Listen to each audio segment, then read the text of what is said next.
Hey vinyl community, Mark here again from Sound Matters, covering all things vinyl as usual, and today's episode is 10 fun facts for the true vinyl geek. So the record collecting hobby is full of all kinds of interesting bits of information that even the most seasoned collector may not know. So this episode is for you and I, the true vinyl connoisseur. Let's get straight into it. There's some interesting bits of information here, some interesting facts that you may or may not know, and if there's any other interesting tidbits of information, then I invite you to share them down in the comments below after this video. Hope you enjoy this one.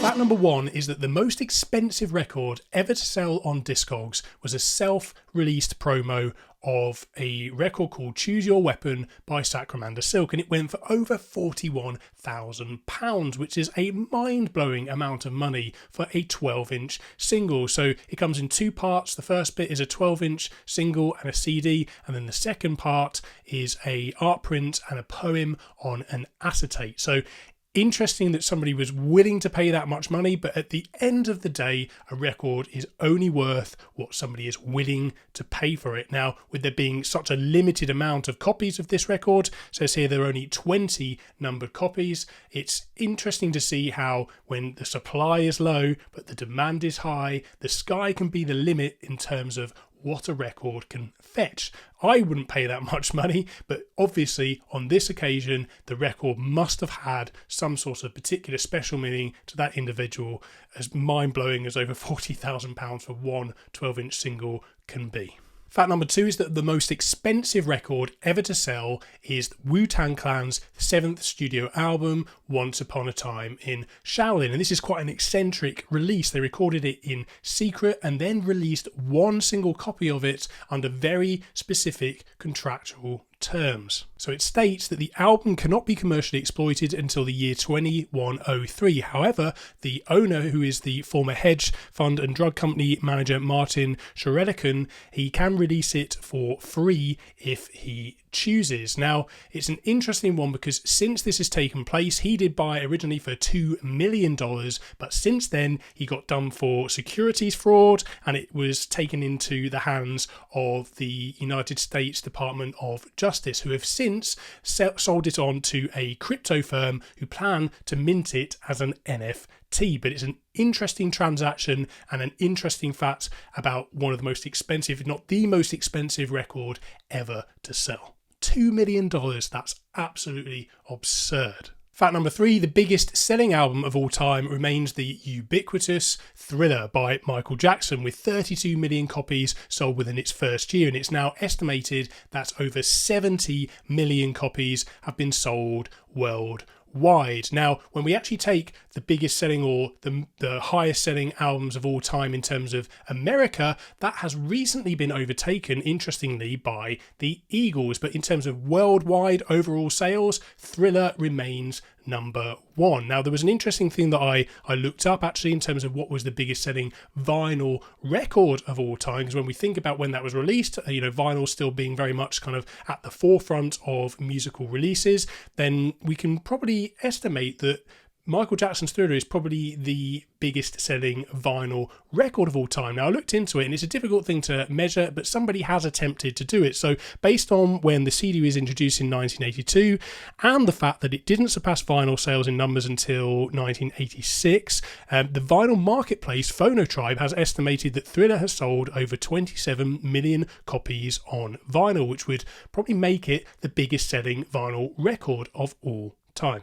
Now, over the past few years, vinyl records have obviously continued to grow in popularity, with greater and greater numbers of them shifting each year. 2020 was a particular turning point in terms of the sale of vinyl records and the growth of popularity, for obvious reasons in terms of what was going on in the world at the time. Everyone was at home, had a lot more time to get into records and sit down and appreciate an entire album as an art form. So it's interesting to look at what were the top selling albums of 2020. And I think it's really interesting to see it from a fact viewpoint in terms of the mixtures of the artists that are in that top 20 list, which either says something about the state of modern music or says something about the mixture of the demographics that are consuming vinyl records. So the top selling album of 2020 was Harry Styles' Fine Line with 232,000 copies, and it was closely followed by Billie Eilish, Queen and the Beatles. So we have Harry Styles, Billie Eilish and Queen, and then the Beatles in the top 4, and then we've got number 5 soundtrack.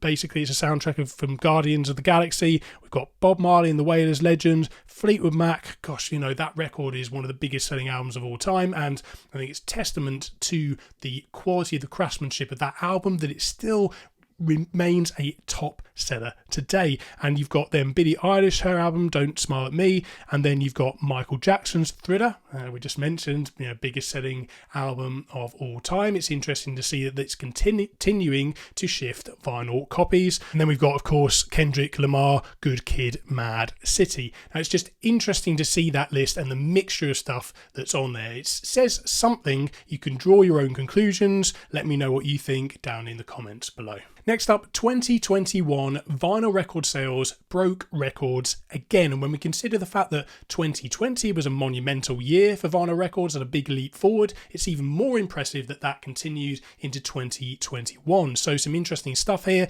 Over 19 million vinyl records were sold in the United States alone during the first 6 months of 2021, which was an increase of 108%. And it's a very similar story, of course, in the UK, where the industry reported a 16.1% rise during the first 3 months of 2021. So by the end of 2021, the final US sales numbers capped out at over 41 million. That's a huge increase of it's up basically over 50%, you know, from 27.5 million from 2020, which is an impressive amount of growth. It's going to be interesting to see whether this continues, whether or not as the world maybe returns to more normal working habits, whether we're going to continue to see the interest in vinyl records resurge. We're going to continue to see that grow.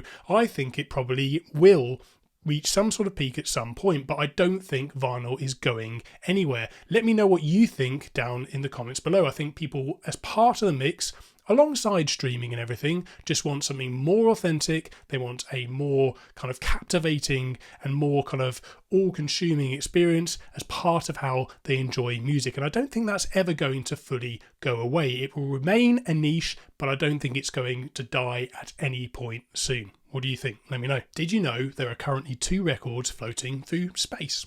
Bear with me. So in 1977, NASA sent 2 golden discs into space on board the Voyager 1 and 2 spacecrafts, and these records contained all kinds of music from around the world, voice messages in 55 different languages, and then all kinds of sound samples of things from planet Earth, such as, you know, bees and birds and oceans, and a really nice representation of our planet, which is a lovely idea. But interestingly, on top of this, they went further still, because of course anyone who had to sort of encounter this record, potentially any sort of alien life form that might encounter it, needed some sort of instructions on how to play it. So interestingly, there are also images on the record in the form of code. So in order to see them, any intercepting alien life form would have to decipher the code in the audio signal in a similar way to how cathode ray tube televisions work. And the cover of the golden records features visual instructions etched onto the disc, and the hope is that one day an alien life form may be able to interpret the universal instructions on this disc, play back the audio and see the imagery. That's a really lovely idea, and I think if you'd like to learn more about it, there's a YouTube video embedded in my article here. I'll put a link in the description below and you can check it out for yourself. Did you know that the world's first 12-inch vinyl record was Beethoven's Symphony No. 5 performed by the Philadelphia Orchestra? So RCA released this record in 1931. These discs, called Vetrolac flexible discs, were essentially a modern polyvinyl chloride PVC based disc designed to play at 33 and a third RPM. But it was a commercial flop at the time, partly because of a lack of commercially available playback systems for this format at the time, but also you've got the whole 1930s Great Depression on top of that, and we would have to wait until after a very destructive war, of course, until eventually modern PVC records would replace shellac records that were the default at the time.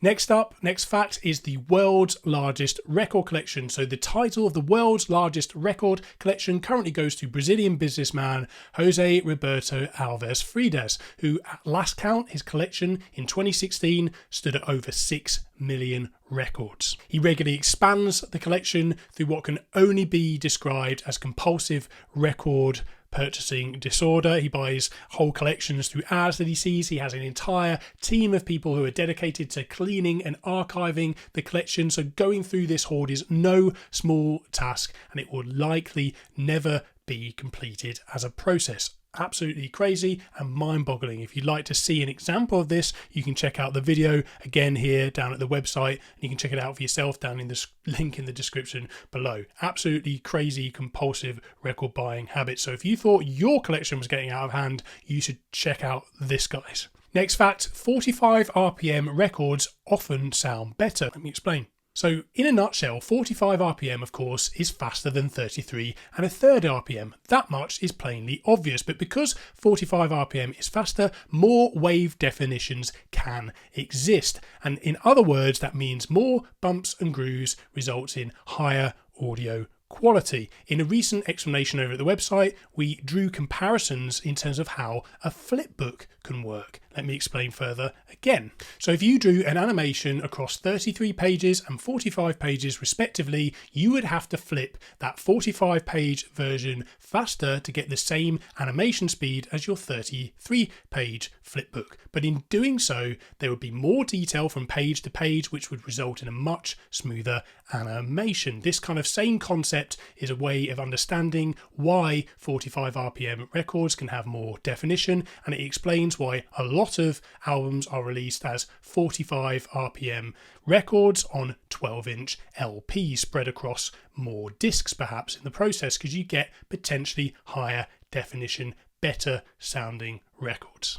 Number 10, and the final fact of today, is that the inner grooves of a vinyl record sound worse, and this is a phenomena called inner groove distortion. It refers to the fact that the ability of your stylus to track the grooves as we progressively get closer to the end of a side, it becomes much harder for that styli to track those grooves, and the result is a slight drop in definition. Now, there are several factors that come into this in terms of how we can mitigate the problem, but it is just a fact of geometry that it becomes harder for the stylus to track the grooves once we get to the end of a side. Let me explain further.